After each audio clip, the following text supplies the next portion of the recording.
Благодарам. Почувани пратеници, почувани граѓани, представници на Македонската радио телевизија, се надевам дека оваа дебата нема да биде формална, со тоа што ќе издискутираме се она што тука мислиме и потоа кога ќе си заминеме, кога ќе се вратиме дома, повторно да ја добиеме истата слика што ја емитува Македонската радио телевизија. Од 7 прилози кои што ги имате, 6 прилози ви се пропагандистички, во смисла на фалење и глорификација на владата, и еден прилог имате редовно за стигматизирање на СДСМ и на Сдружената опозиција.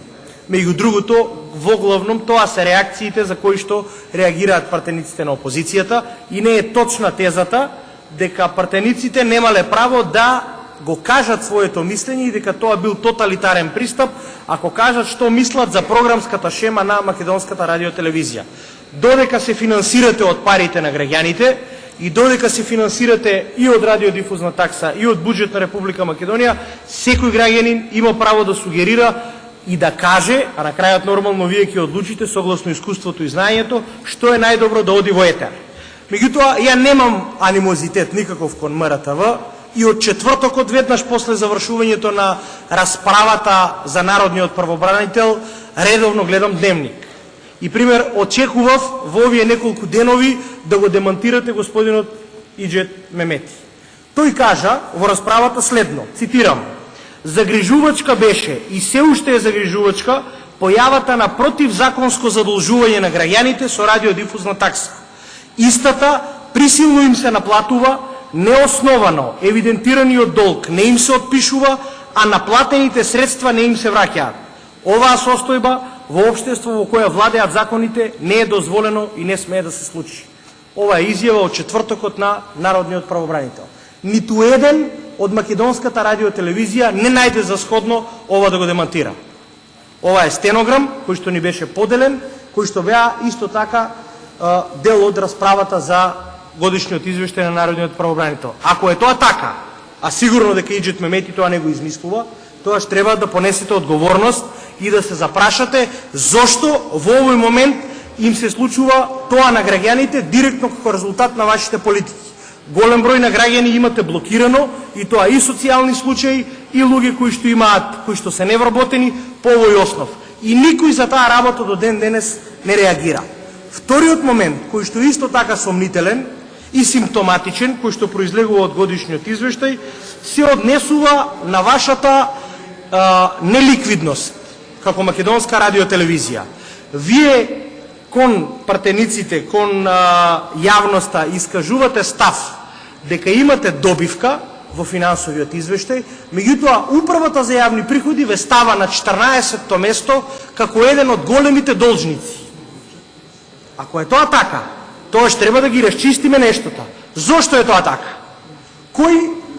Кои се оние субјекти кои што должат кон Македонската радио телевизија? УЈП, освен што ве блокираше краткорочно, не видовме ниту една друга акција да превземе во насока на подобрување на оваа состојба. Значи, вие сте на 14-то место по број на долг, фузиран ви е долгот по основ на ДДВ и по основ на данок на добивка, а вие на пратениците им кажувате, односно во годишниот извештај, искажувате став дека имате 51 милион денари, односно близу 800.000 евра добивка која што сте ја генерирале во вкупниот годишен период. Тоа се состојби кои што Македонската радио телевизија треба да ги објасни, односно треба да каже кои се оние должници од кои што вие не можете да наплатите. Или пак креирате извештај кој што тешко може да го објасните. Се разбира, колеги пратеници, нештата кои што во моментот на МРТ и се случуваат не задираат од сега. Оваа политика трае речиси цели 10 години.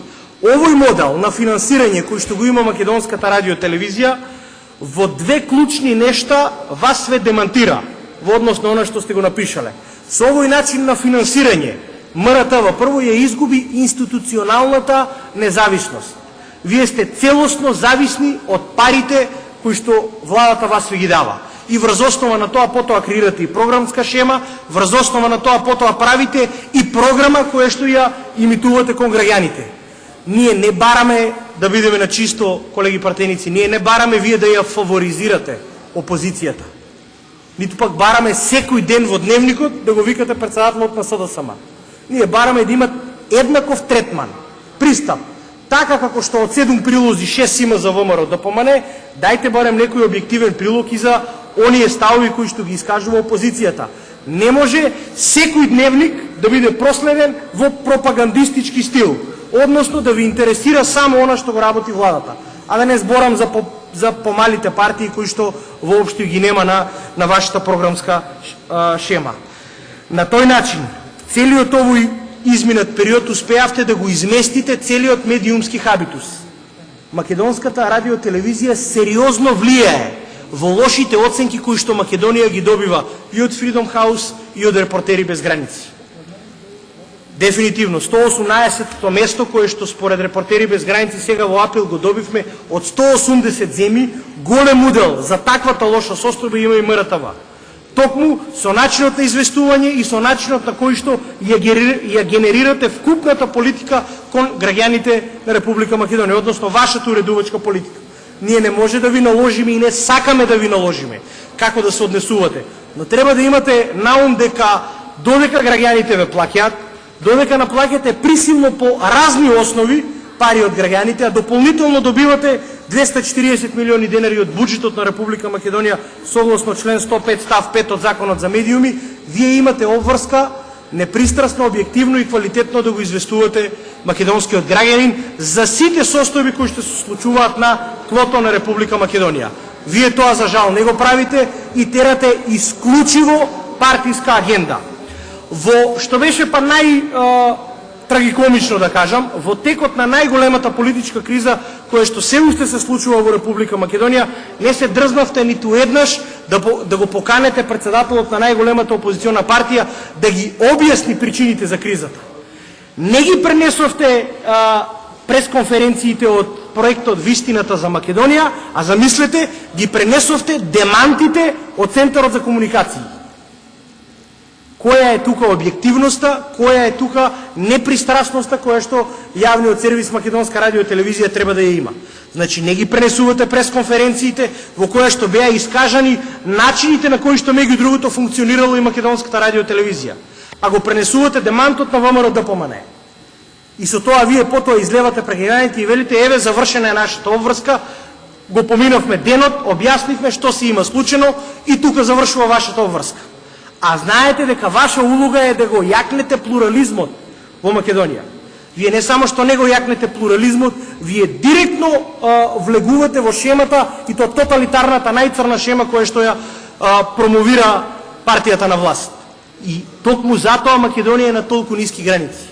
Да не говорам за тужбите кон новинари кои што се преку 548 оваа година. Факт е дека клеветата се тргна од кривичниот законник, меѓутоа граѓанските процеси продолжија да се случуваат.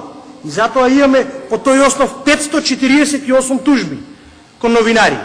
Се разбира, МТВ не само што не се обиде да ја промине оваа состојба во медиумскиот простор, туку дополнително направи серија на чекори, кои што на крајот дефинитивно сите ги оценија како ретроградни процеси, кои што влијаат Македонија на годишно ниво да има лоши оценки.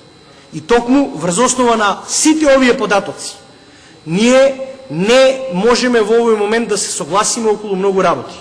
За она што сте го промениле во делот на емитувањето на спортската програма, тоа веројатно секој оној кој што е спортиски ви честита. Но не смеете да дозволите европски првенства, светски првенства во ракомет, во кошарка, да дозволите комерцијални медиуми приватни, они да го имаат ексклузивното право да го пренесуваат. МТВ е таа која што треба да го води тоа оро.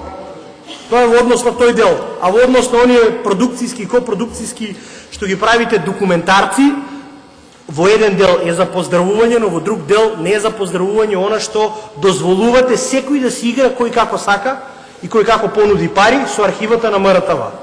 МРТВ ја има најголемата ризница во независна Македонија и е директно вклучена во устоличувањето на независна Република Македонија. И врз основа на тоа не може од Клюсев до 98 да кажете 5 минути во документарецот, а од 2006 до денес да дадете цел филм и да го прикажете Груевски дека е он спасителот во Република Македонија. Значи, ако се подобрите во овој дел, сигурно дека и извештајот ќе помине. Благодарам. Али тешко дека тоа ќе се случи.